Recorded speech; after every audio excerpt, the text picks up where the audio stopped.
ئەم زنجیرە چیایی کە لە پشتمانەوەیە لە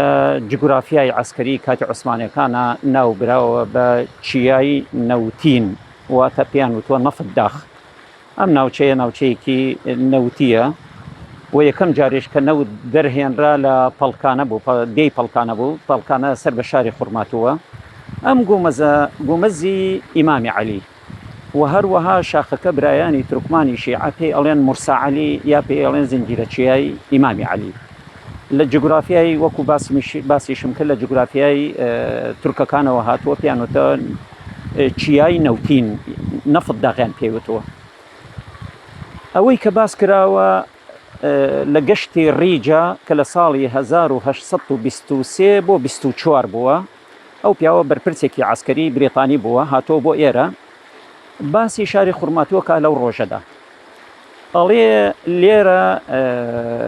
با بڵێن خورافیاتێکەیە، ئەڵێن لە چیای ئیمام عەلی لەو شوێنەی کە گومەزەکەی لێیە شەوانی هەینی تیشکێک دەرئەچێت، نورێک دەرئەچێ با بڵێن بە زمانی ئەوان، ئەوە کەرامەتێکە لە ئیمامی عەلیەوە. ئەڵێ ئەمەی کە ئەوان باسی ئەکەن ئێمە ئەزانین شاخەکە ئەم ناوچەیە ناوچەیەکی نەوتی لێیە، لەو بیر و باوەڕایین کە غازە ئەسووتێت بە شێوەی سووتان بە هیچ شێوەیەک ئەمە تیشک نییە و ئێمە شۆکو خۆمان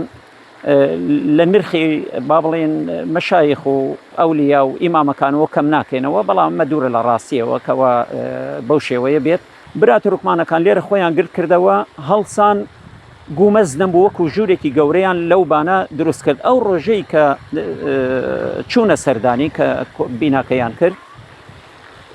کوردیش بەشداری لەگەڵیانە کرد، بەڵام بەداخەوە شەوەکەی تەقێنرایەوە. ئەو گومەزەی کە ئێستاکە هەیە ڕووبەرەکەی بە شێوەیەکی جوانتر بە شێوەیەکی ڕێکتر بنیادیان نایەوە، ڕووبەرەکەی لە 8 متر بۆ 10 متر لە 16 متر بۆ 20 متر ئەبێ ئێستاکە و چرەخانەیەکانیش لێرە دروست کردەوە با بڵین، بەرامبەریشی شارێکی یاریگا لەم چەمە دروست کراوە. قەڵای گاخۆر و قەڵایی کە باسمان کرد قەڵایەکی مێژوویە، دانیشتوانەکەی هەر لە سەردەمی تەیموورلەنگەوە ئەم قەڵایە هەبووە، چەند لەوە پێشتر بووە نازانم، بەڵام وەکەوانەی کە خوێندومانەوە لە سەرچاوەکانە باسەکرێت ئەمەیە قەڵای گاخۆر، بەڵام ڕووی قەڵاکە لەو دیوە تا ئێستا ئاساوارەکەی ماوە و هیوادارم وەکو دەسەڵاتی کوردی وەکو لایەنی کوردی ئەم جێگایە ئیشی لەسەر بکرێت و ناوزەت بکرێت، ئەگەر بێت و لەسەر بەغدادیش بێت، یەکێ بێ لە شوێنەوارە هەرە گرنگەکانی کۆمەڵگەی کوردەواری کە لێرە بوونە و شاری خوڕماتوو لەم جێگەیە بووە لە قەڵاکە بۆ، بەڵام لە دوای زۆربوونی خەڵکو و لە دوای ئەوە شارەکە لەو پانتایە بنیاد نراوە. تۆفانی هەڵکرد خالقی دانا، زریان و لافا و بەڕووی جیهانە، نوح سوژدەی ئەبرد لە ڕووی یەزدانە، خواگیان ئومەتم وا لە نەمانە، هەندە پیرۆزە خاگە کوردستان، کەشتیەکەی نوحی لە خاک مندانە. وەکو عەقیدەی کورد و سونە تەنها بڕوامان زیاتر بەخوایە قورئان و حەدیث، ئەوەی کەوا لە قورئان و حەدیث و دەلیلانەیە ئێمە وەکو گۆڕ و شتیوە لە لامان شتێکی یعنی وەکو ئیحتیمامی زۆری پێ نادەین. ئەمە لەلایە دووهەم لەک ئەعدازەکانی لەم دوایە چەند ئینێکیان برد بۆ کەربەلا و نەجەف، ئەو